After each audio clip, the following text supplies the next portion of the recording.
নমস্কাৰ সকল ফ্ৰেণ্ডসকল, আপোনালোকে বহুত ধন্যবাদ। মই আপোনাৰ ভণ্টিয়ে হ'ম। আপোনালোকে মোৰ 40টা ছাবস্ক্ৰাইবাৰ পূৰা কৰি দিলে ধন্যবাদ। মোৰ এতিয়া গ'ল আছে পূৰাপূৰি 100টা ছাবস্ক্ৰাইবাৰ। যদি আপোনালোকে কৰি দিয়ে নহয়, মই নকওঁ এতিয়া, এইটো ছাৰপ্ৰাইজ আছে আপোনালোকৰ কাৰণে। সেইটো মই নিজৰ শ্বৰ্টছতহে দিম।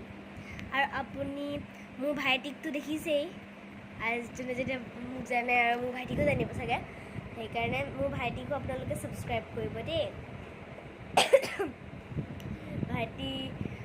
ভাইটিৰ হেৰি KGP আছে নে কিয়ে জানো, মোৰ মনত নাই। মই তাৰ ইউটিউব চেনেল চোৱা নাই, মানে তাৰ ইউটিউব চেনেলটো একচুৱেলি ডাউন হৈ আছে। যে বহুত জল্দি তাৰ ইউটিউব চেনেলটো গ্ৰ' কৰিছে। আপোনালোকেও তাৰ চেনেলটো গ্ৰ' কৰিবলৈ হেল্প কৰি দিব দেই। আপোনালোকক ধন্যবাদ মোৰ এই মিনি ব্লগটো চোৱাৰ কাৰণে। এতিয়াৰ কাৰণে মই আপোনালোকক ৰাখিছোঁ। এতিয়া বাই বাই।